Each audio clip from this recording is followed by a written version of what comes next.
I would have never have thought, like I would be freaked out to say, hey, I'm going to dab some water on a card. So that's good to know that at least, but I would also take it to a professional like you guys, and I'll be sitting there and, using the spray bottle that I do to perm my hair. If your cards start getting spikes on them, we'll know what's going on. But no, I think it's not hard. And I always tell people, if you want to do it yourself, experiment with base cards and things like that. You know what I mean? True. We have plenty of base cards at the shop. If you want something to experiment on with a microfiber, I think it's good to learn this side of it. If you don't have the best eyes, this is, I think, also important. I'm getting older now, so I don't know how long my eyes will last for card grading, but I do think if you don't have the best eyes, magnifying all that becomes very arduous. So make sure you have somebody, taking a look at your stuff. And I think ego gets into play with grading too sometimes, Justice, where like, I know these are going to get 10s, whereas why don't you just show it to somebody else and see what they think?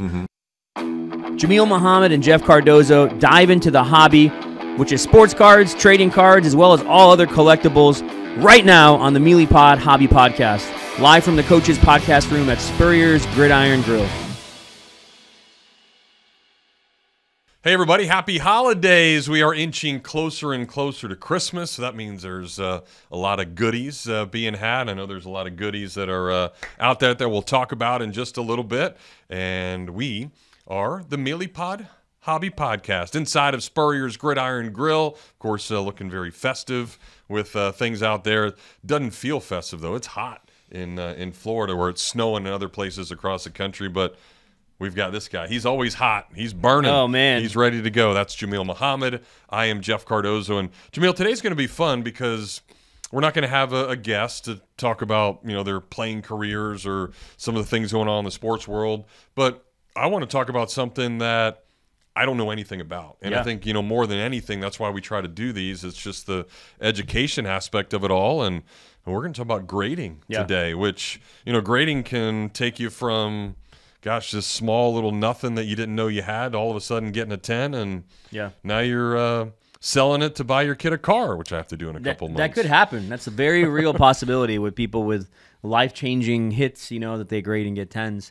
We made it to episode 28 without having anybody in from the shop. Now all my deep, dark secrets are going to come out because we're allowing guys in from the shop and gals in from the shop. So we have Justice Evans as our guest today. He runs Meelypops Grading, our grading program in the shop, aside of a bunch of other stuff that he does. He's just a great team member, and he's always helping, full of knowledge, but he's very benevolent in helping people. Like, he cares about your grades, which I think you need to have somebody in that role. Otherwise, it's just numbers and those things. So he'll be on today, and we're going to talk a little bit about what I've wanted to do for some time here is have more educational kind of conversations about things in the hobby where, in the future, who's to say we don't have, Meredith and Jeff on here talking about shipping practices and, how do you ship hundreds and hundreds of packs? How are you supposed to ship a car?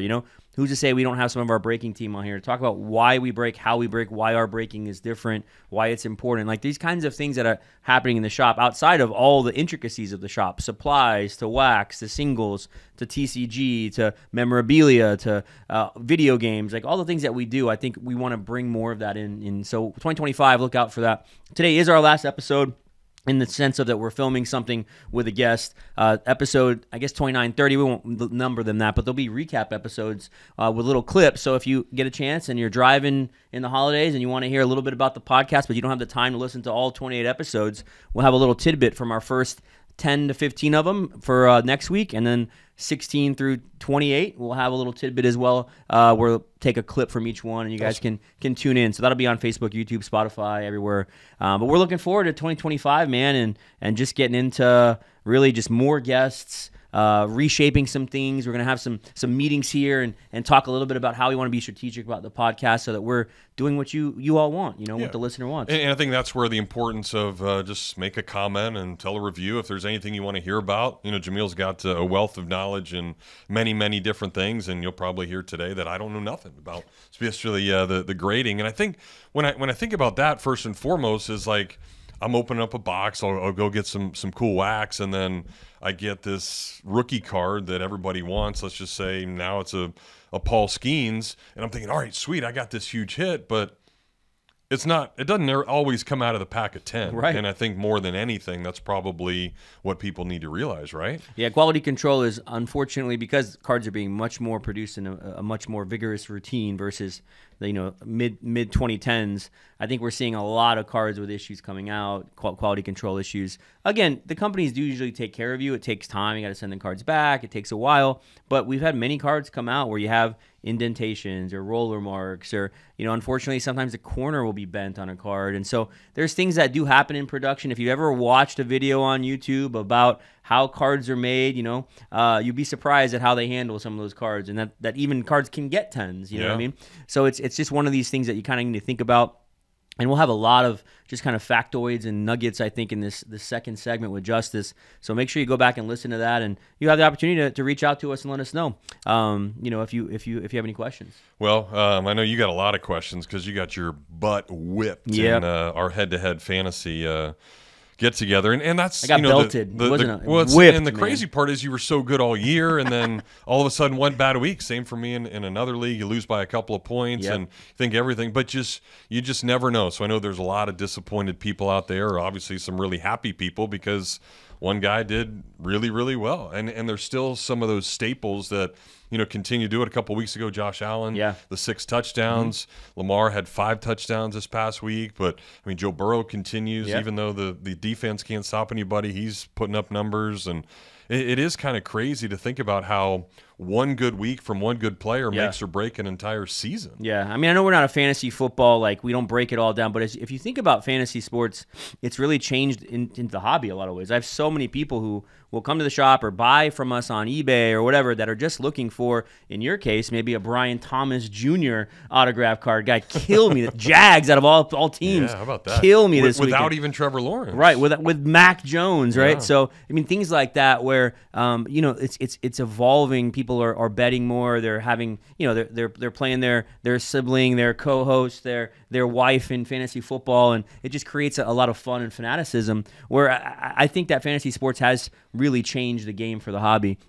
So yeah, you kicked my butt. I'll have to lick my wounds. The other league with our staff, I think you fell short in that one. I didn't play you in that one, but I moved on there. So I'm 50-50 here. I think you're 50-50 or something like that. So you still have the chance. You're not going to worry about the old league. Right. You're going to worry about the league that you're winning in. That old league is dead to you. It's already gone, right? Done. So it's just the next. Already forgotten about. Next week we move along. So. Well, and I know we can't forget about just the hobby news in general, because when you think about now, I mean, everybody's out there doing their bowl pick'ems and what college sports is doing to this. Certainly bowl games start this week. I'll be heading down to Tampa to watch the Gators or broadcast the Gators. And you just think about, again, DJ Lagway there and just the conversation. And now all these people are entering the transfer portal. All of a sudden you see these things made online about, hey, now I'm going to this team or doing this team, and they're jumping. So I guess what from the card standpoint is, probably some of these cards came out in a certain uniform, and then now they're in the transfer portal and they're going somewhere else. Like, what's the world of college football cards doing right now with the playoffs and all the implications? Yeah, so I think of 2 names, Dylan Gabriel and Cam Ward. These are 2 names of guys that I know they don't care about this, but because they transferred and they have autograph cards from both, and their first autograph cards are not the team that they're currently on with the success they're having, their value is not where it should be. Really? It's definitely, when you see a Dylan Gabriel, it's Oklahoma, right? And you're seeing these autograph cards of him, or you're seeing Cam Ward on Washington State. Where was he at?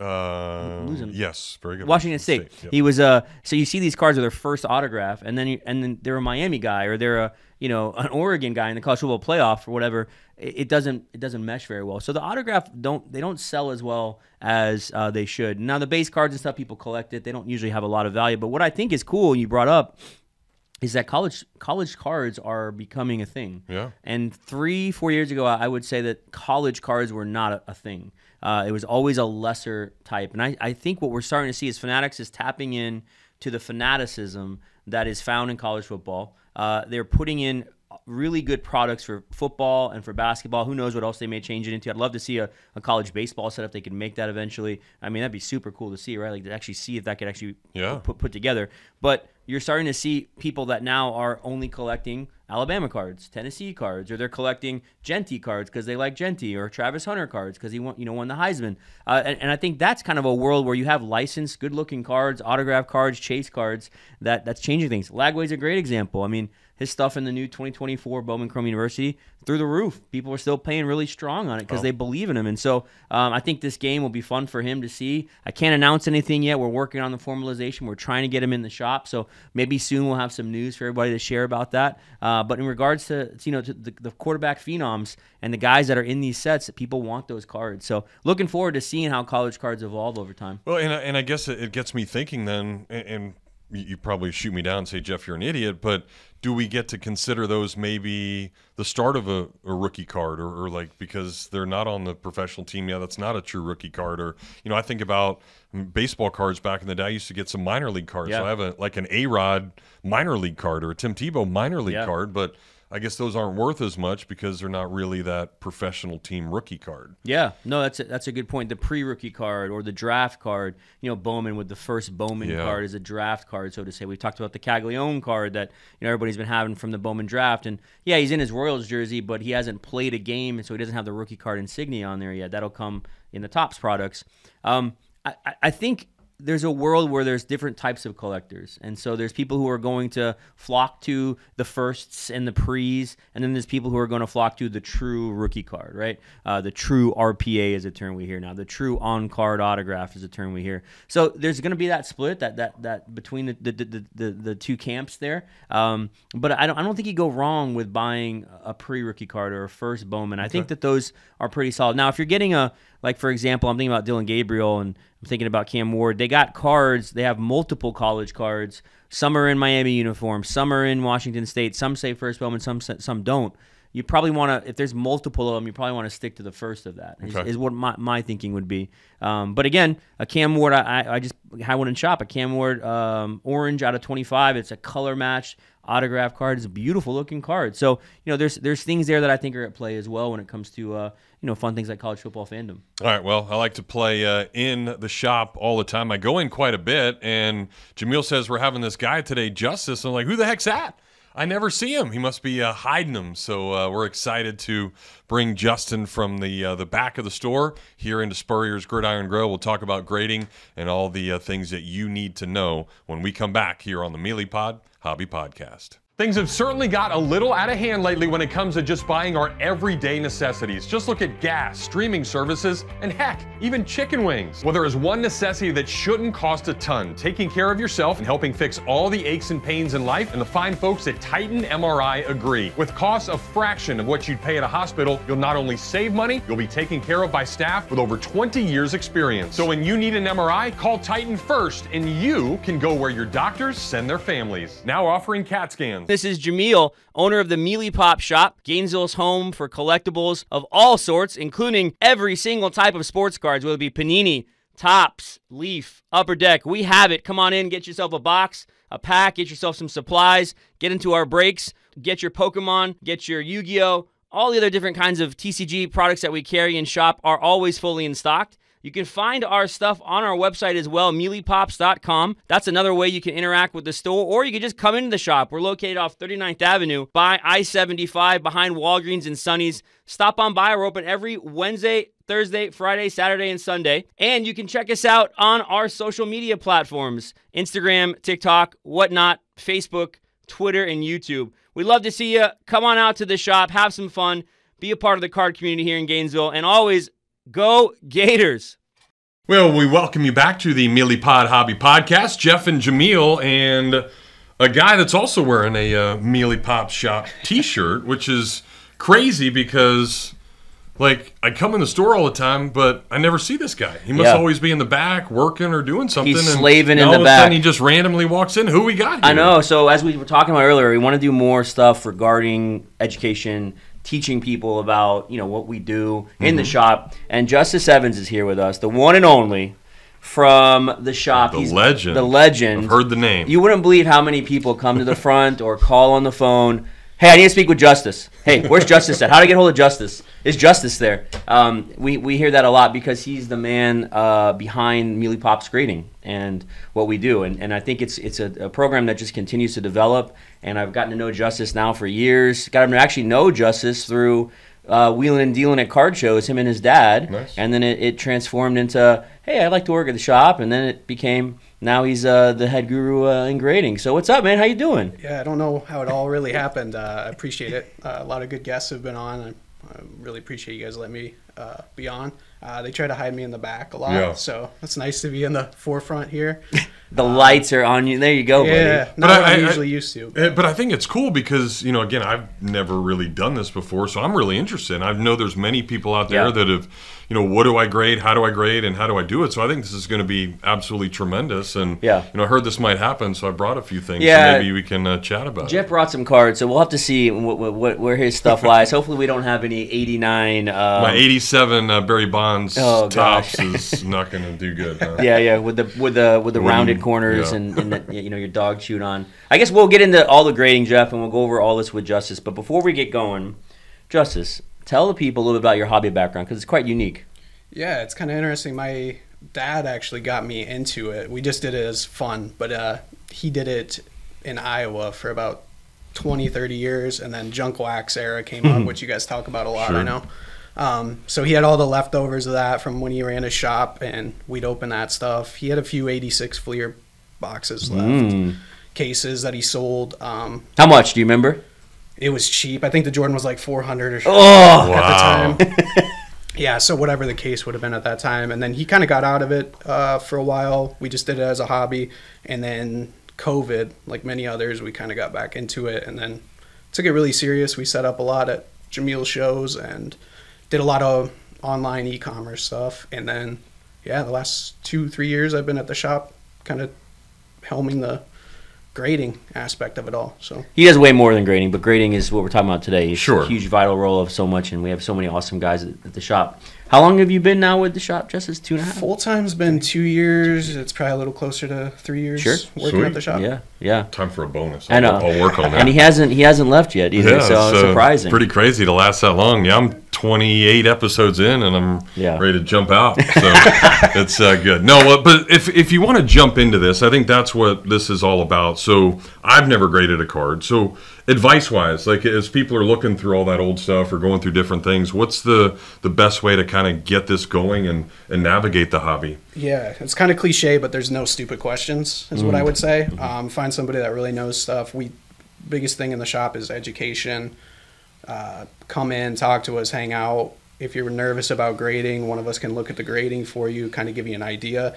The best place to start is just sending stuff out, I would say, with a little bit of advice and guidance. But yeah. Like, do you just, if somebody brought in a huge stack of stuff, you obviously know kind of the era, if it's worth something or what, but can you just basically look at a card and see if it's centered or messed up or the corners or what? Is it that simple? It is and it isn't. I would say the first thing would be centering, which is just how the card, everybody thinks they pull a card and it's a PSA 10. Sure. You open it from a pack, it's PSA 10.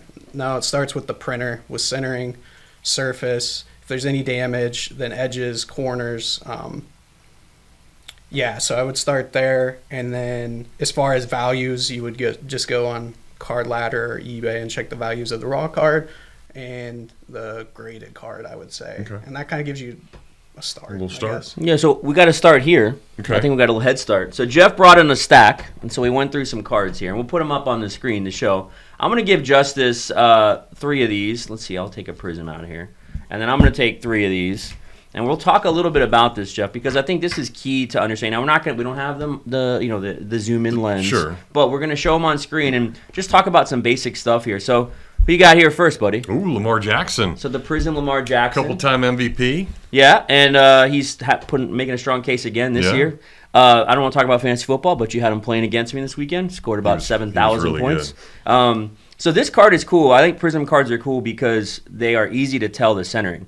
One thing you can look at on here is you can see the dots on the side. See those 3 dots on each side? Yeah. And so some of these Prism cards are so off center, you might get 2 and 3.5. And so it's an easy telltale on this. But your card actually Looks pretty centered. You must have bought it from Meelypop. So that's left to right. And then Prism as well on the top to bottom. You can kind of see there's a little thin line there, and in the bottom, the spacing down there is a little bit less. So I would say based on centering right now, you're doing okay. And the next thing I'm going to look at when I take out a card, and I love to hear what Justice does too first, is I'm looking at the surface. So I got it in the light right now, and these Prism cards scratch pretty easily. So I can see that there might be some microfiber help that we can do for that, get some of the edging and the fraying out. See a little scratch line there. But the corners look pretty good, and I always look, and I think for people at home, always remember when there's a dark corner on a card, specifically in Prism, you got 2 there and you got 1 there, and that the white will be prominent, like especially a little white, a little touch, that's not as sharp as it should be, and that always impacts the grade. The Derek Jeter 1993 SP rookie card is a really good one. It's got a dark blue left corner, and I've never seen a 9 or 10 that doesn't have. I've never seen a 9 really that isn't pristine in that corner. Right? Wow. So there's things that graders will look at too. But this one, I think you might have a good shot. I might need to do a little spit shine magic on this for you. But yeah, Lamar Jackson Prism, maybe a PSA 10. We'll see. What you got, Justice? I got 2 iconic cards over here. One of my personal favorites. Ooh, there you go. You can see it. Ken Griffey. They call that the Star Rookie. They're very notoriously tough on this card. 10s do $1,000 to $2,000, somewhere in that range. It's even worth grading at a 7, I would say. Little, if you can see kind of the back centering there. Yeah, it's a little over that way, too much. Edges look pretty Upper good. deck messed me up. 89 style. Remember that foil pack? It was all fancy looking. A little bit of corners here, but this is definitely a card I would grade regardless. And again, who would you grade it with, Justice? That's a good question. So SGC and PSA are really good options for that card. SGC, I would say it just depends kind of what you like, but when you get to the top levels, I'd say 7 to 9 are pretty close, but if you're going for like a 10, you always want to go for PSA. On that card's condition, I'd probably go SGC. Yeah. And another thing that's interesting, Jeff, about 90s baseball cards, this is kind of just a note in grading for 90s baseball, your era, right, 80s, 90s baseballs, is people were only grading with BGS and PSA back then, and SGC came later. So a lot of the times, and I talk about this with 90s basketball inserts, BGS is also another option for these cards. Whereas I wouldn't take that Prism Lamar Jackson and push that with BGS. I would push that with PSA, and if it doesn't look like a 10, maybe SGC to get the 9.5. So I think there's a lot of understanding on how and where and what to grade. So eras do matter. Yeah. And we'll talk about vintage here in a little bit, but like that card, to me, if it's a BGS 9, SGC 9, or PSA 9, like they're different price points, but in the market, it's a little bit closer than you would on modern cards. Okay. So that era, because BGS was around and because most people graded with BGS, they're used to it, you see that translate pretty well into 2024. Things are shifting, but again, BGS still has a place. I know a lot of people knock BGS. I think it's still got a place. It's just not as prominent as it once was. Okay, makes sense. All right, you got a guy here. He's not the GOAT in my eyes, but he's pretty good. His name is LeBron James, and you brought 2. I mean, it must be nice, Jeff, having 2 LeBron James Bowman rookies. Big ESPN pay right here. That was like that was my like heyday of like kind of trying to get cards. The 03-04 rookie season. And like Dwayne Wade's and all that kind of stuff. Carmelo, Wade. You didn't go after who was the number 2 pick? Was it Darko Milicic? Darko Milicic, yeah. That was. I probably have plenty of those, but you know who was 03-04? People forget is Udonis. Yeah. Ooh, yeah, That's definitely. Right. He's 03-04. He's got chrome rookies, refractors. Okay. He's doing really well for himself. By the way, we gotta get him in the shop. I think he'd be fun to talk trash with and stuff. No doubt. So I look at these 2 cards, and I'll put them on screen. The centering on these, and I'll try and capture this for people. The centering on these is a little off left to right on one of them, and you can compare them. It's always nice if you have 2 cards because you can always look at the comparison. But then if you look at the other centering, the top to bottom, it's pretty straightforward. I know the light's not the best in here, but it's pretty straightforward. So you'd say top bottom good, but left to right, this one is way off compared to that one. Not way off, it's just different than that. Sure. So centering, first thing you always look at. So front and back. Justice, you might talk a little bit about front and back when you look at grading too?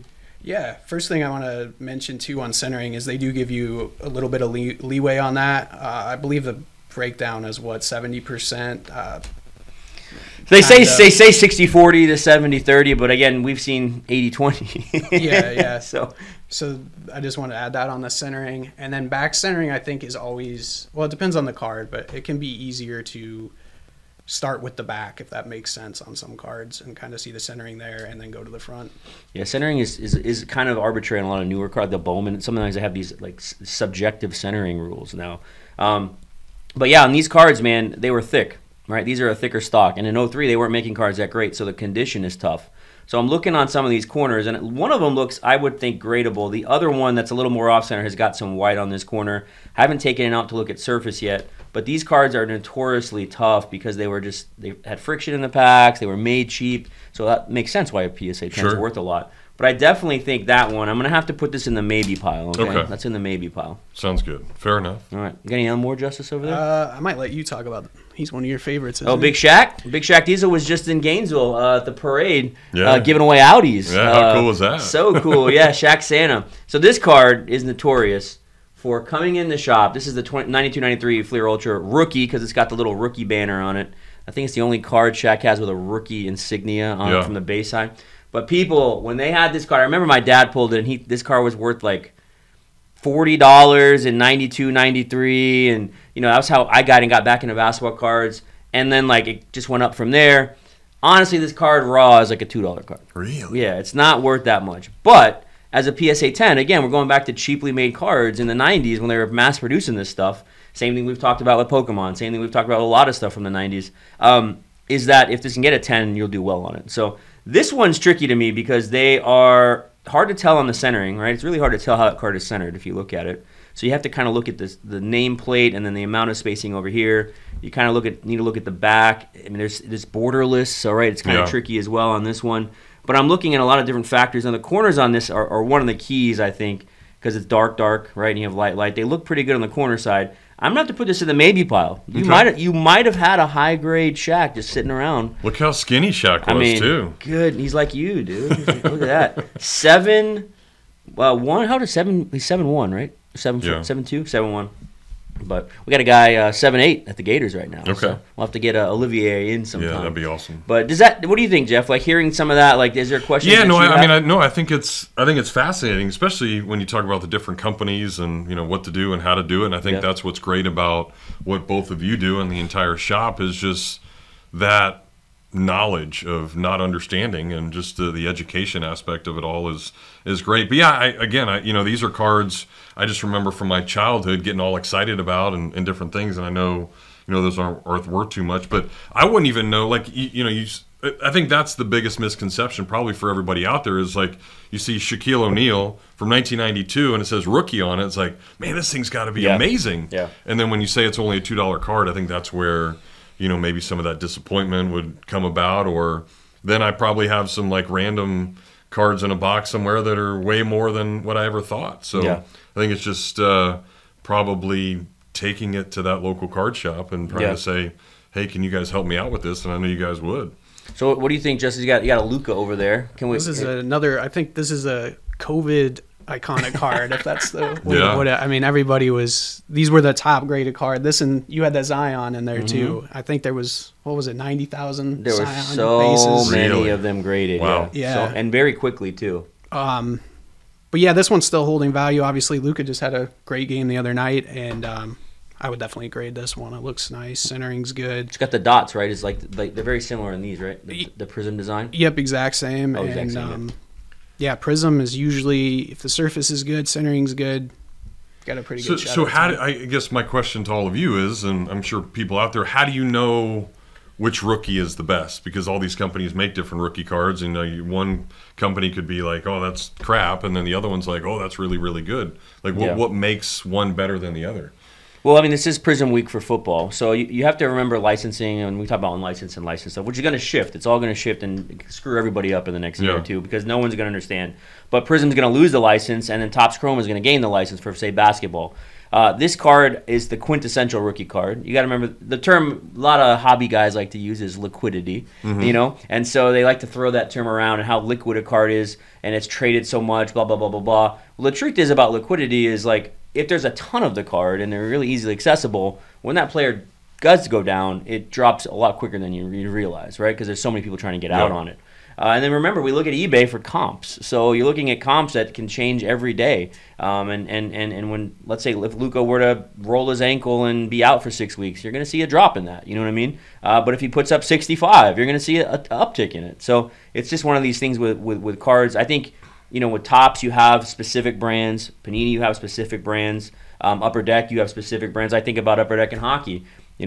Connor Bedard this past year, how many people we had grade that card, right? The Young Guns base rookie card of Connor Bedard, right? These are kinds of things that you have to kind of ingrain and understand in how you grade it. I love to hear if you're missing some stuff on that, Justice. Any thoughts? No, I think you covered it pretty well. It's kind of funny. We're kind of like a small microcosm, I guess you'd say, of the shop. I know what's everybody's kind of grading based on what's coming through the shop. Because we get about 400 cards per month. So we get a good grasp on what everybody's grading, and it's funny to see how that correlates to the whole hobby.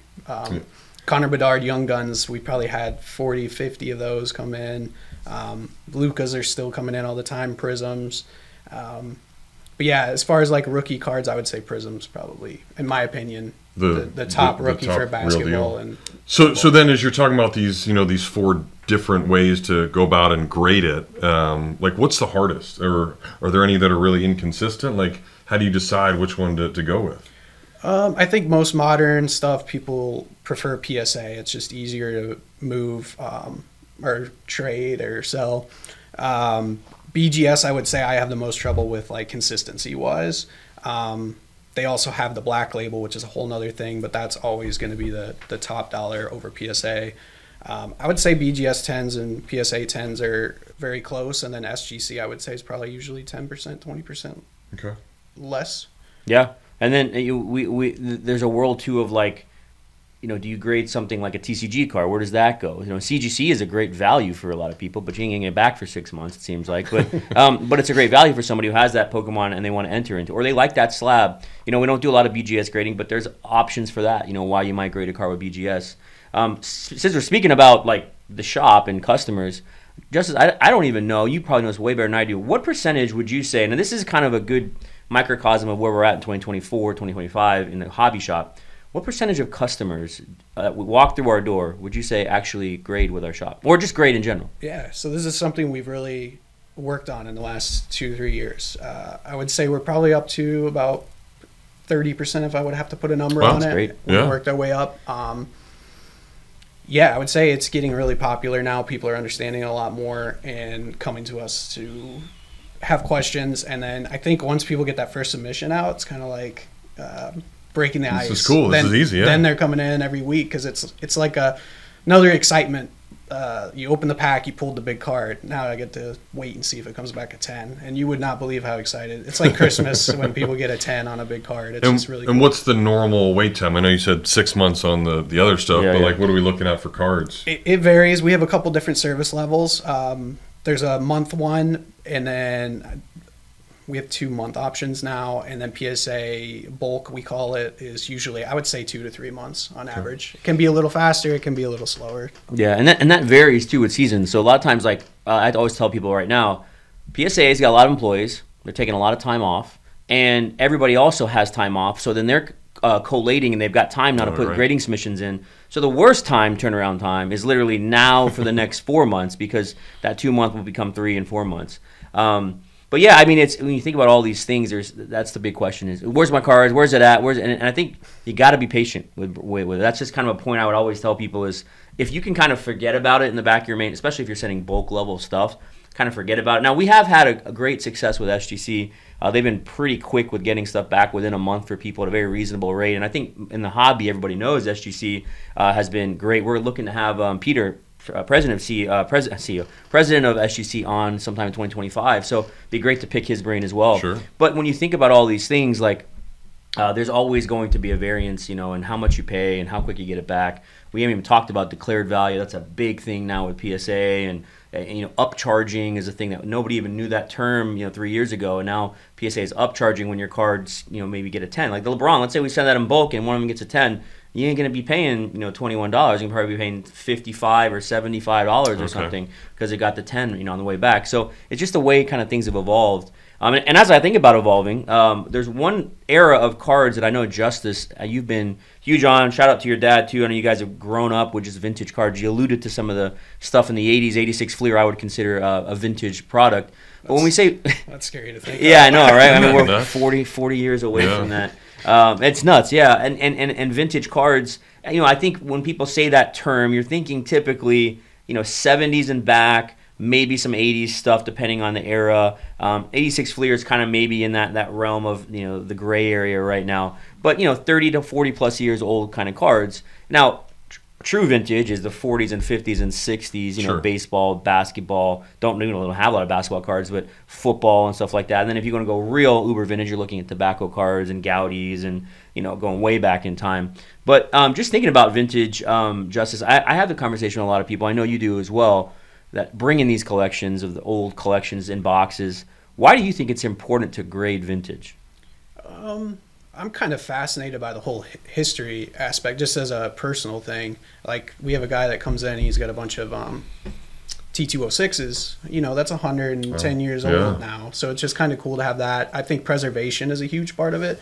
When they're graded, they're just a lot more safe. Moisture doesn't get in, all that. And then I would say the authenticity side of it, which especially in Florida, there's a lot of like fakes or altered cards. So it's just good to get the card certified, and then to have a grade on it obviously helps you sell.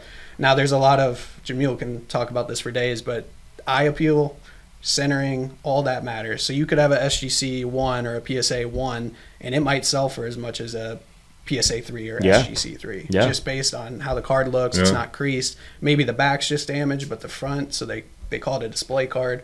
If you're putting it up on a display, it looks nicer. I guess with that too, I mean, obviously we know the big tobacco card that everybody has seeked for. You got a few of them back. Got a few. Yeah. But some of these other random names, just because they're that old, is the value there, even if they're centered, even if it's like a no name that nobody's ever heard of? The commons and sets, there's always set builders and stuff. Maybe not so much grading.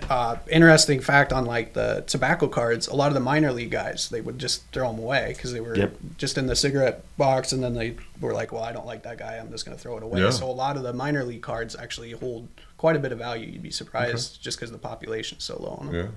So I'm just making up names, but the Bob Tinker or something like that you got, you never know. And there's also backs to those cards where the different tobacco companies have different backs. So there's sometimes people will miss that. There's different markings on the front. You think about the Piedmonts with the different numberings on the fronts and things like that. So when it comes to vintage, I think grading, you brought up good points. It helps so much with substantiating the value and then preserving it. So many people want to pass these cards down, and I would say, just fork a little money over, get them encapsulated. You have an objective number on a card now, and then you can also pass it down.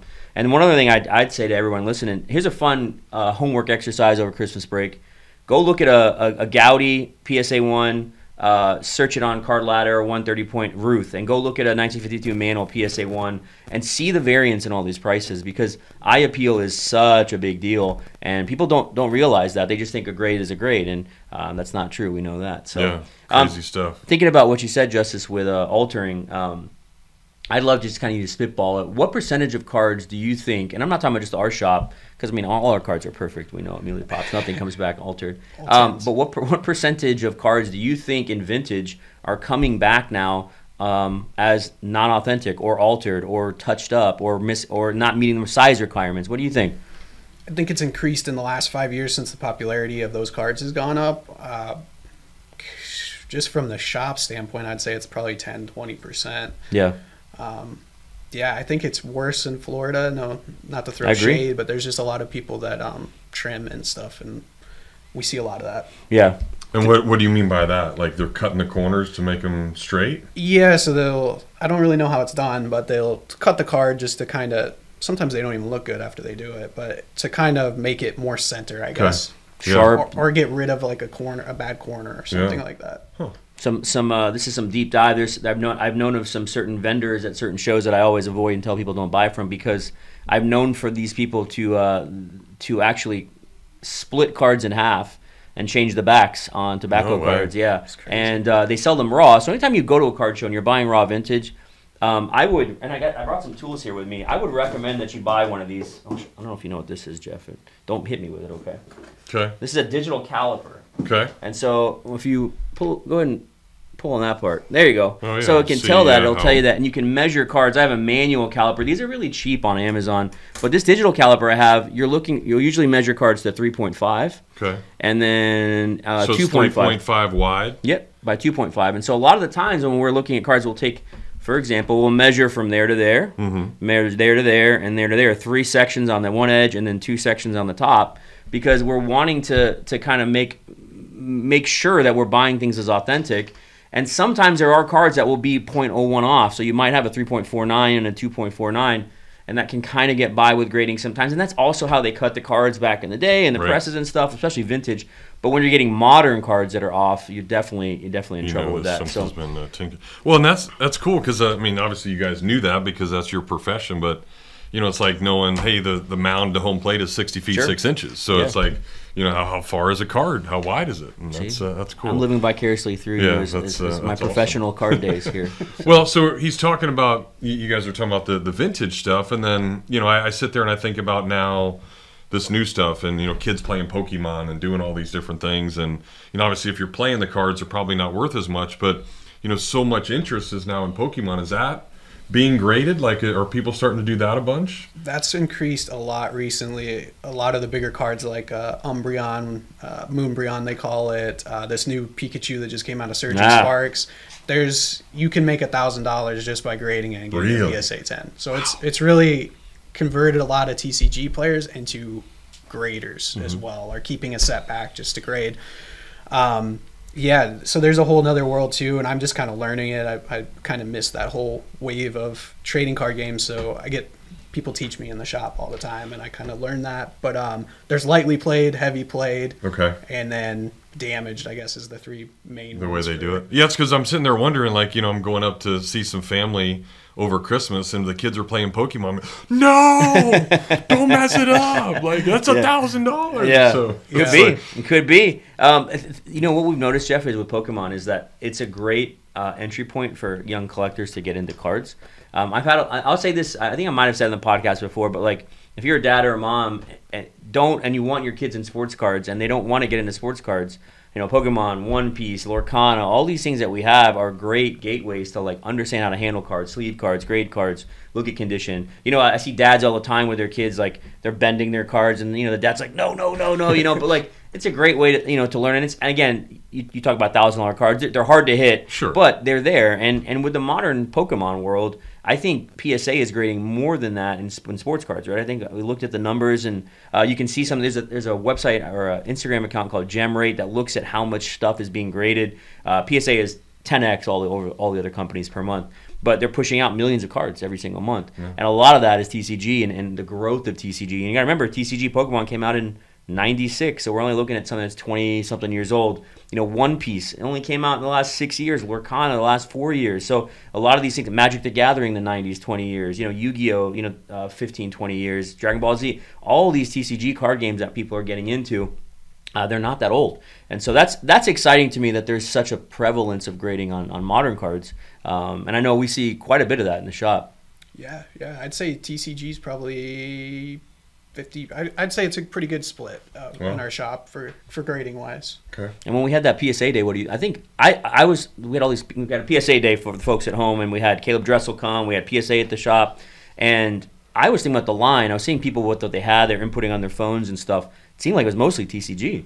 There was a lot of TCG, yeah. I think the sports was 300 and TCG was like 275. Wow. And most of the TCG people were first-time graders, which was us, which was really exciting to see. And since the PSA event, we did some free promo and stuff, but a ton of people that I've never met before have been asking about grading. So PSA coming to the shop really That's awesome. Got people excited about it. Yeah. What also got really excited was a video of a guy opening a Jordan card out of a screw down case, and he's like, so if you want, we can link that to you in the in the comment section. But I think it's at 1.7 million views on Facebook. But you'll see what not to do with a Michael Jordan rookie card. So so I know we're short on time. Justice is he's always great about, he's like on his Tuesday on the shifts that he works in, he comes in on grading, does all this mass grading, he's always like getting orders out. So I don't want to hold him back from his grading repertoire. Also, we got a gazillion things happening in the shop with sales and stuff. But I thought it would be cool if we could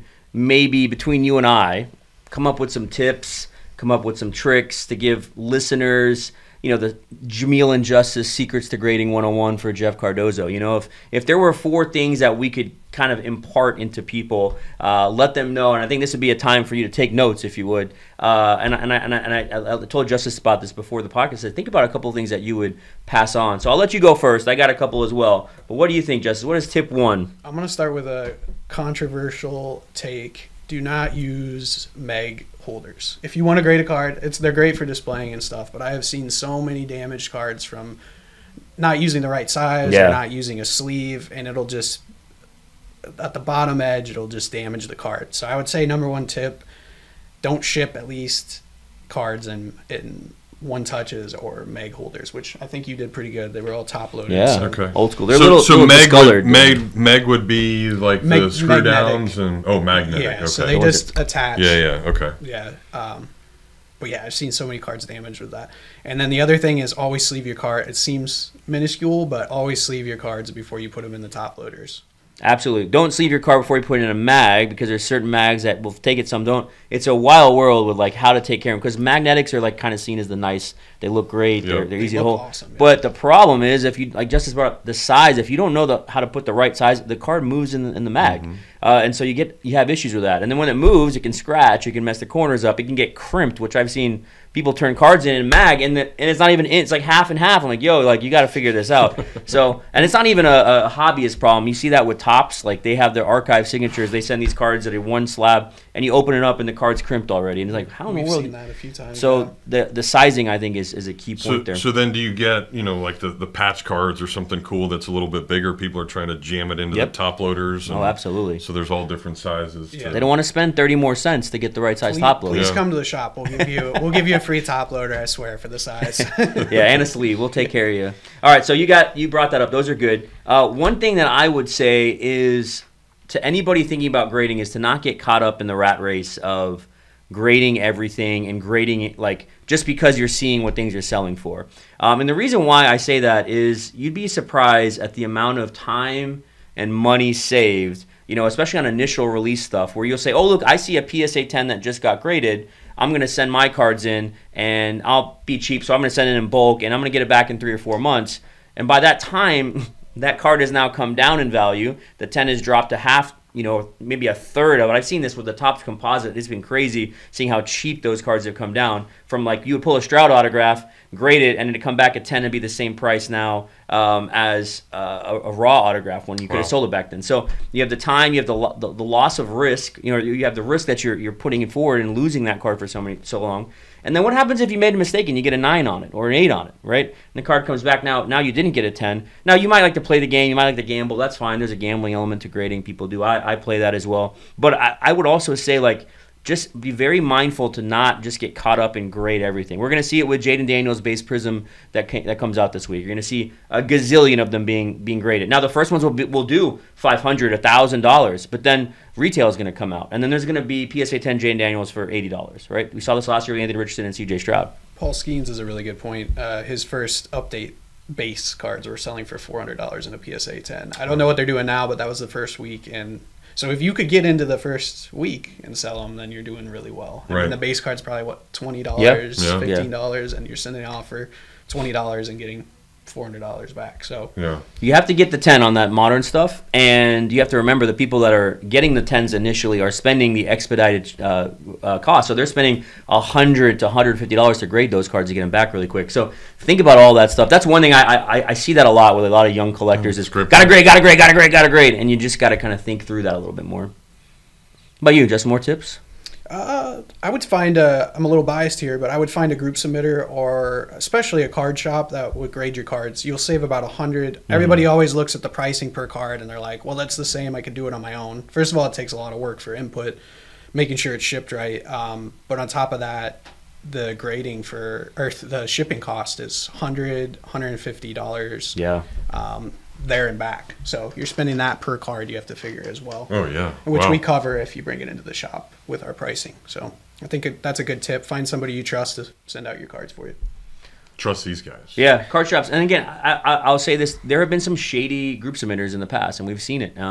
Even notable names of people that have done some things, and you're like, I would just say this: talk to people. You'll know your gut when it comes to things. And also, if you're giving a group submitter, like Justice said, make sure they're clear on where they're sending it. Make sure they're not sending it to another middleman, because that happens sometimes too. Make sure they're sending it direct, and make sure you understand what happens if your card gets damaged, insurance, all that stuff. I think these are all very, very important points. Lastly, I would say this, Justice, is a tip. I wonder what you think, but I always tell people a dab of water, a little spit shine, and a good microfiber on a modern card can do wonders. I mean, we talked about your Lamar Jackson earlier. People are like, what kind of microfiber do you use, Jameel? What's the fancy one? We got to get these off Amazon. These are a cloth microfiber. They're nice. They're bigger, so I like that. So when you spray, like, let's say water or maybe a little cleaning solution or something like that to clean the chrome and wipe down, that kind of stuff, they take in. But remember, this doesn't last forever. So be not frugal, be anti-frugal. You don't want to be cleaning cards and wiping cards down with a microfiber cloth and then having filaments and things stuck on it, because then you can go back and damage cards. But I think a good microfiber and water goes a long way on modern. And then, Jeff, from your wardrobe, I've got something I found. Thank you so much for sharing this with us. This is a pair of Jeff's pantyhose. I was wondering where those were. Yeah, I was wondering where. I know that probably fits there. It's like my Spanx. That's your Spanx. But pantyhose is super helpful for vintage cards. Okay. And what I love about this is the old vintage cards have that waxy stuff on the fronts and the backs. Pantyhose is amazing for that, helping clean. You can even sometimes get stains out a little bit. Wow. And the thing about pantyhose is you're not altering the card, you're just cleaning, just wiping it down kind of thing. Now, there's a whole world that I'm not going to get into, Uncle Kurt, and I'm not going to get into the polishing world and, all these people at these card shows that are using all these kinds of solutions. I'm not going to get into that because I think you're going to get in a lot of trouble if you're getting into these things. Justice has got some thoughts on this. I just don't think it's necessary for 90% of the issues on cards. Usually a microfiber will go a long way, or it's not gradable. It's kind of my opinion on it. Makes sense.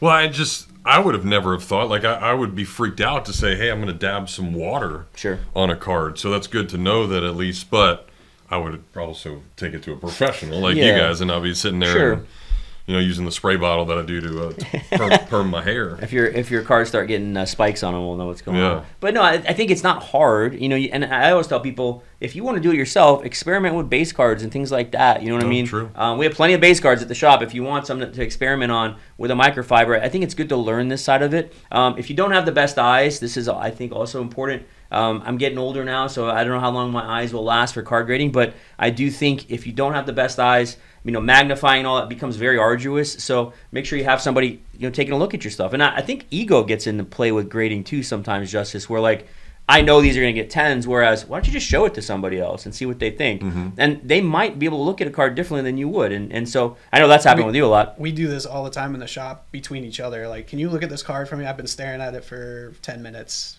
Do you see something I don't see, or what do you think? So it's just good to have kind of a back and forth with customers and people at the shop to see maybe they see something you don't see. Yeah. So we've talked a ton about grading, and for people who are listening, you may not have access to a local card shop. Justice and Meelypops Grading, myself and our team, we love to help you out with stuff. We have an email. It's meelypopsgrading@gmail.com. We have an Instagram account. It's Meelypops Grading. Justice posts a lot of the cool PSA 10s that we get up there. He also puts some, Metallica or whatever he's feeling for the day, some music to go along with the PSA 10. But the thing about that's fun about all of this is we're creating community for just grading, right? And if card shops aren't doing this, and if you don't have that, shame on those people, because I think you need to be helping your customers know how to get the most value out of what they pull. And then there are people who are going to say, I hate grading, and I know more than grading, and that's fine. You enjoy the hobby how you like it, don't have to grade. But we're just coming from that aspect of, hey, there's ways, I think, to improve your collection. There's ways to substantiate your collection, and there's ways to also help pass that down to people that your loved ones that you may want to give these cards to. Especially if you've done a whole lifelong collection, you want to maybe do the right thing with grading. So I don't know. We've done some. We've always have some specials going on. Something happening here and there. I'm sure if you reach out to Justice, maybe he'll throw in a free voucher for you or something to say you watched him on the podcast. So of course, yeah. Instagram's probably the best way to reach out. We have a few different ways, but Instagram's probably the best way. And then we take in shipped in orders. So if you want to grade with us, just reach out. I'll send you a grading form. You can ship it in. Sweet. Easy enough. Well, I'm not going to let Justice leave that easy, though, Jeff. Okay. I know it's Christmas, it's the holiday season, and he's told you which cards to grade, but he's got to pass the first Meelypops employee rapid fire segment, the Titan MRI rapid fire segment that we do. Shout out to Titan MRI for helping us out with this awesome portion. So, Justice, I have all these questions for you. I teetered some kind of knowing you. I have some gradings thrown in here, but are you up to the challenge, number one? I think so. Okay, we'll see how you do. I'm sure in the future we'll have also more guys and gals on from the shop. We want to have this perspective. I think it's important to have, the 18 million time Olympian and, you know what I mean? The guys, broadcast on ESPN hanging out with Tiger Woods and Michael Jordan, and then Jameel and Justice. It's good to have those perspectives. So we want to balance all of it through this podcast, and as we move into 2025, we'll have some more variance is what I'm trying to say. All right, buddy, you ready? Let's go. All right, here we go. The Titan MRI rapid fire segment with Justice Evans from Meelypops Grading. All right, buddy, what do you prefer? An Iowa winter or a peak, humid, hot Florida summer? It's kind of weird. I might be getting a little homesick, but I've been kind of craving the blizzard. And Ooh. lately, I've been watching a lot of skiing, snowboarding stuff. So if something's happening, yeah, I'd probably take winter right now. And then hiding in your house for 7 days because your heater can't go out because you're in trouble if that happens. Yeah, but I do that anyway, so it really isn't much different. 81 degrees in Florida. Yeah, today. nice. We're sweating walking in today. All right, buddy, what's worse, a modern BGS slab, so a modern card in a BGS slab that has no subs, or a vintage PSA slab with the MC qualifier? No subs BGS just looks so weird. I'd have to go with modifier. Okay, so modifier, PSA with a modifier. Okay, it's just like this glaring error on a card when you see the. I love BGS subgrades. It just makes the card look better, adds a lot of value. Yeah, I'd go PSA on that one. All right, here's a controversial one. I like to be controversial. Which grader has the best value in your mind? There's some caveats, but I'd have to say PSA. Are you a Swiftie? Yeah. I have to be. Nice. This is a Kansas City nut right here. Yeah. So he is a Swiftie. Thanks, Kelsey. Yeah, really. Should autograph cards get an auto grade? If it's good, a 10. Definitely adds a little bit of value. Is it worth it? In my opinion, no. Okay. I'm kind of on that same thing. I don't like it. Well, and real quick on that, I've always heard that you shouldn't get let's just say this Luka came back really, really good, but Luka's autograph was on. Is that worse? I heard you're not supposed to get autographs on cards. I think a 9 hurts the value in most circumstances. Yeah, I think you could. There's the world of pack bowl autographs, and then there's the world of in-person autographs. So in-person is changing. There's a lot of people now that are getting the rookie card signed, and you're seeing that old market of vintage. Imagine an old vintage Ozzie Smith or Dale Murphy rookie card with their autograph on it. That kind of world has evolved, and I think that value is okay. But then you also have them. Them handling and signing it, so does it affect the grade of the card too? It usually takes a lot longer a month to 2 months longer to get an auto grade, so it adds another waiting period to it. So that's why I usually don't do it. All right, so for all the folks out there who wonder how a guy who works in grading all the time gets by, it's the most important question: Red Bull or Monster? Oh, if I'm watching the figure, I got to go sugar-free Red Bull, but I love a good Monster. I call it rocket fuel when I see him coming with these canisters. It looks like he's about to blast off. That's good. He's like, I got to get power through this grading order. So just know you're getting your stuff input quick. What's worse? This is the customer complaint here, Jeff. Where's my grading order? Or why is my card graded in an 8?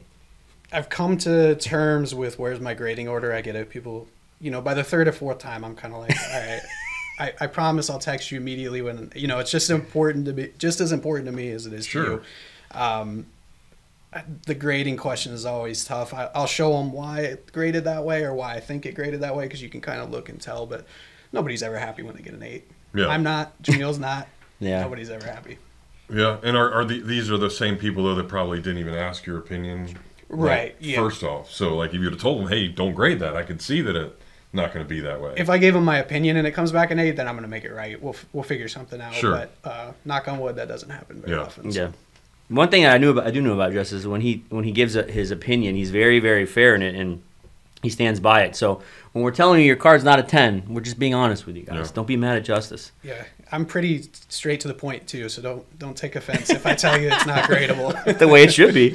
All right, here's a baseball question. Jeff might want to chime in on this one too. So, Justice, I know you're a big Cleveland Indians/Guardians fan. Will they ever win another World Series in all of time? I thought this year was the one. No. Probably not. What do you think? You know more than probably not either. It's just the way the market is and how everybody's just buying all these studs. If anybody wants to know, Justice does collect Jose Ramirez. Got some Jose Ramirez. But think about that real, like, Soto's contract. Yeah, right. 22 Major League Baseball teams weren't even sold for the amount of his contract. Yeah. Like, it's just insane. And obviously Cleveland and Pittsburgh and Kansas City can't compete with all that kind of stuff. Small market. But, I mean, we're rooting for him one time, buddy.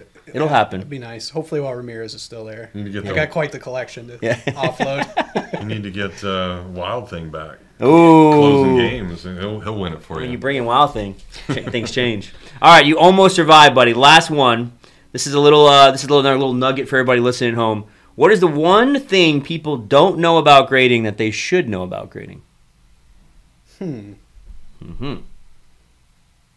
It's not as mysterious as it seems. I think it's really easy to get into if you want to take the time. I don't even think it takes that much time to get into, maybe a day of studying. And I think there's a lot of value. Well, people know the value side of it, but I think there's a lot of value to be had that way. And then I would just say I think I said it earlier, but every card you pull out of a pack is not a PSA 10. Mm-hmm. It's true. It's tough to get 10s, and sometimes they come out of the pack and they're not 10s. Well, I tell you what, I think if we're sitting here grading him, probably a 10. Yeah, I got knocked it out of the park. Yeah. Today. I don't know if he's a pristine 10. I'll give him a PSA 10. Gem Mint. Okay. BGS 10. Black Label. I mean, he's got the black shirt on. Maybe he's going to refine his skills to get to the Black Label status. But Justice, man, you've been a wealth of knowledge, and thank you for what you do in the shop. But more importantly, I think as people listen to this, you can see that there's a side of this to learn, educate yourself in, and then there's a value add to it all. And that's what we want to get in the hobby. We want people to know about this. Feel free in the comment section to write comments. Justice has a YouTube and Facebook account. He'll jump on there and answer questions. I'll answer questions.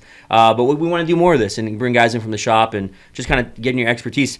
I didn't say it, but Justice is breaking cards as well. Justice is also, stocking and running the front of the shop. There's so many things that Justice is involved in. And so when it comes to cards, I think knowing now, like wax, helps you with grading, right? You'll see certain products that come out like, don't grade some of that, or grade this, it looks good, These are kinds of things that, you're not going to get from a group submitter that you mail cards to or Walmart, Target. Your card shops, are vital in these for these reasons. Yeah, and there's a wealth of knowledge to be had with everybody that works, especially at our shop. Just different years, everybody's been into it. Jameel's more of a coach than a boss. He teaches.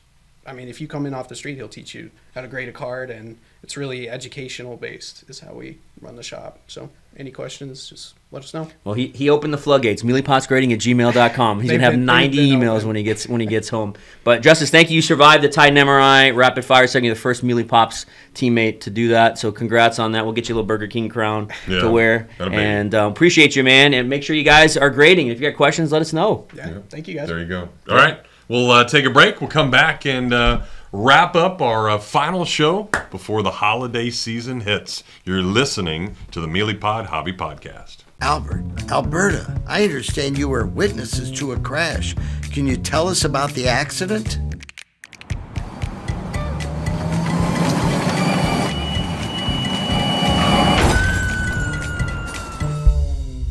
When you're in a crash, it's important to get witness statements immediately after the accident. Whether you're in a car, truck, motorcycle, scooter, or even a golf cart accident, at Meldon Law, we won't back down. With time running out, the head ball coach, Steve Spurrier, shares a play to score the perfect last-minute Christmas gift. Spurrier's Gridiron gift cards are on sale for 20% off between December 17 and December 24. You can go to spurriers.com and order a digital card or stop by my restaurant in Celebration Point and pick some up today. Use the code GC20 and get 20% off. That's right, 20% off gift cards with code GC20. All right, we welcome you back to the Meelypod Hobby Podcast. Jeff and Jameel still here, and we have sent Justice away, but a lot of great information. That was awesome. Thanks for bringing them out of the back and letting everybody know all the great things that are going on. I found it fascinating just to think about, obviously the worth and the value of what it can be. But, again, probably the heartache that you guys go through of everybody thinking that they should have that 10. And to be able to educate them and make sure they're not sending it off and wasting the money and putting themselves in bad situations, it's pretty awesome to hear. Yeah, he's just a great job with customers. I mean, I think that's one thing we try and focus on in our shop is everybody who works in the shop is so customer savvy, from the guys who work the register to guys who break. I mean, everything that we have in the shop, and you have to have that. And with grading, you got to have a little extra because you got people's collectibles. They're giving you them, and they put a lot of hard-earned money into that stuff. So I get that side of it. Trust me. But we also want to be honest, and I hate seeing people lose money. Yeah. And so that's one thing I have learned. There's some people, they're just gonna lose money. They ain't gonna listen. They ain't gonna listen. But Justice and I and the team, we have a lot of fun with grading. So yeah, it was great having him on. Yeah, he was awesome. Well, speaking of money, I see a product here that I know costs a lot of money, but again, it's the hit of the unknown or the what you can potentially get. But I'm sure, Jameel, as Christmas comes up, gosh, we're less than a week away now, basically. There's got to be a lot of product coming out because everyone's trying to get those last-minute gifts, right? Yeah, so my eyes are like really big, right? When I think about this week, I think there's 14 products. I'm going to go over them this week. We usually have 5, 6, 7. No, there's double digits this week. And maybe it's a Santa thing. Santa just decided to get on his sleigh and deliver all this wax from Panini Upper Deck and Tops. But I'm going to go through them. The main line, the feature this week by far is what's in front of us, which is 2024 Panini Prism Football. And the box I have in front of you actually is the first off the line box, which are selling for $1,800 to $2,000 right now. We broke last night, 8, 10 boxes of these. Had some really cool cards. The difference for people who don't know, the first off the line is an online-only purchase. It's available to everybody. They send it out earlier, and the boxes have extra parallels. So in these hobby boxes, what they do is they add these shimmer cards where there's red, blue, gold, green, and black. And the shimmers are added, so they're numbered out of 35, 25, 10, 5, and 1. Okay. And so if you were to hit, let's say, and remember, the FOTL is limited, so there's not as many, but that gives you a better chance at, let's say, hitting a Caleb Williams, black shimmer 1 of 1, a Jaden Daniels, black shimmer 1 of 1. These are not 5-figure cards. These are 6-figure cards. Really? You know what I mean? Because these are the quintessential Prism black 101s. And then you have the hobby, which comes out Wednesday, which is the true black. They call it the black finite. So there's all these iterations in Prism, and then we'll get Prism Choice with Nebula and blah, blah, blah. But the thing that I think about with this product is it's a sell now kind of thing. So if you hit big, sell now, because Prism, they push a lot of it. Retail comes. It goes first off the line, hobby, and then you get more hobby iterations, and then you get retail. So we're going to get a lot of this product, and you're going to see a lot of Jane Daniel bases right now for $100 on eBay. But in 1 month, they're going to be probably $30 or $40. You know what I mean? It's kind of like with Luka, the base card when he first came out. They always were $100, and then they went down to 50, and then 30, and then they went to 20 at one point. So with Prism, it's here. It is one of the last years we're going to have of a Prism licensed product in NFL, and you have a good class. So it isn't. I don't want to say it's a bad value. People will say to me like, I can't spend $1,800 on this. I'm like, I understand that.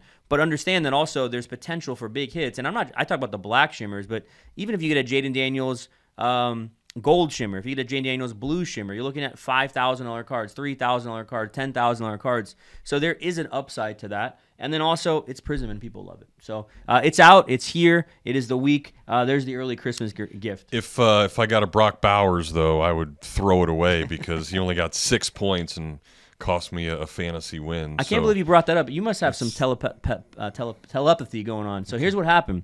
A breaker on Whatnot opened up Prism, I think, on Friday or Saturday or Sunday, way before anybody had the product. Nobody knows how he got it. So it sucks that he's doing that because, of course, he was selling this stuff for astronomical rates. Sure. And guess what card he hits? A black 1 of 1 Brock Bowers that's now taken off the board when it comes to Prism. So it's just one of those things where we're in a time now where these people who they shouldn't be opening it. Panini's got to crack down on that. Topps got to crack down on it. But yeah, his top Prism card was hit already. Wow. Isn't that crazy? That is crazy. He brought him up, Brock Bowers. Throw him away. One bad week cost you the whole Georgia season. boys, man. That's right. Tell you what, him and Should've McConkey. So Prism Baseball is also coming out this week. Okay. I know you'll like that. That's a fun rip that they got the old school players as well as the current players, prospects, and rookies. And then Prism Draft Picks College Football comes out Friday, which to me is going to be awesome. I can't wait to see the Chrome Gator cards and just the fun of that Prism is. I think Lagway should have autos in it as well. So, the hometown stuff is fun, but then also for everybody else, let's see what other autos will be in that product. Yeah. So another cool product that I know a lot of people like. Mosaic No Huddle 2024 football will be coming out. That's kind of a mid-release, and you already had the hobby. But one big basketball release that I'm excited for is 23-24 Panini 1-in-1 basketball. So what it is, Jeff, is you get a box with 2 cards in it, 1-in-1. And when I drive onto you and you foul me and I make the layup, I get a 1-1. It's got usually they're both slab cards. You get a numbered card on top, or you could potentially get what's called a downtown, which is huge in basketball, and then an autograph card.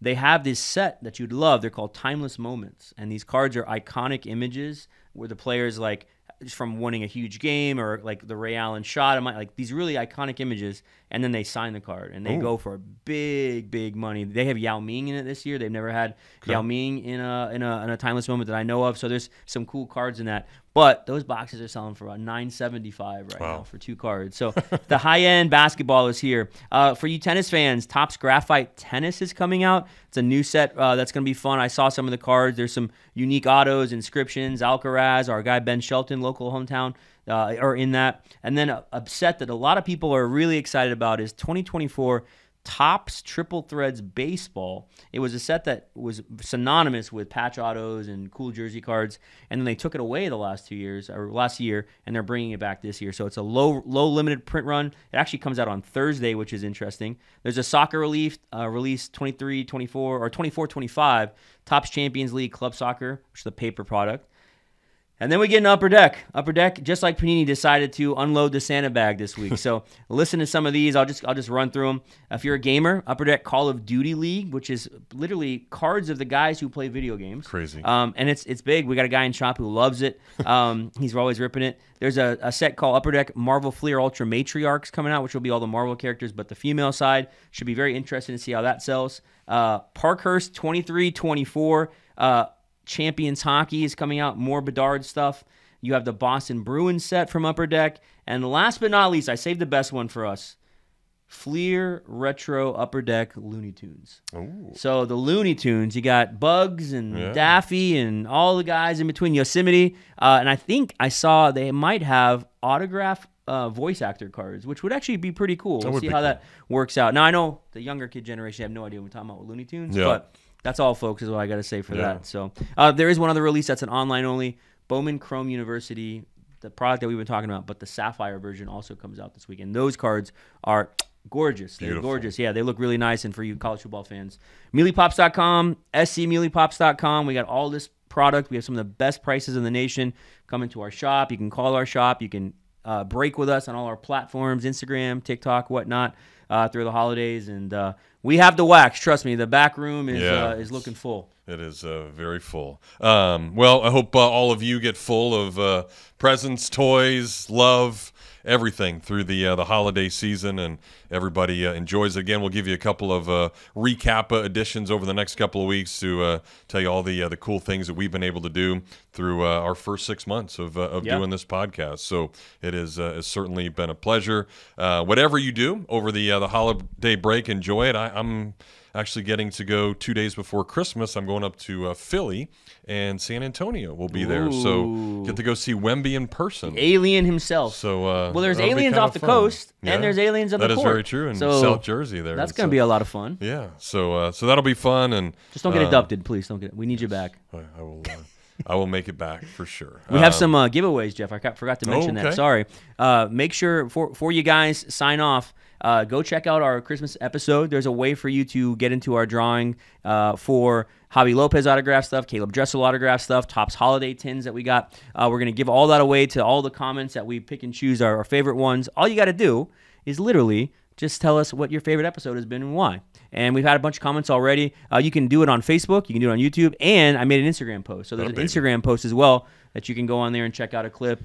We'd love to give that stuff away as just kind of a end-of-year bonanza of giveaways. And we'll start back up in early January with some awesome guests. Yes, that is what it is all about. Well, Jameel, happy holidays, Merry Christmas, all that good stuff. Enjoy it. Yes, sir. And we'll get after it again in 2025. That's right.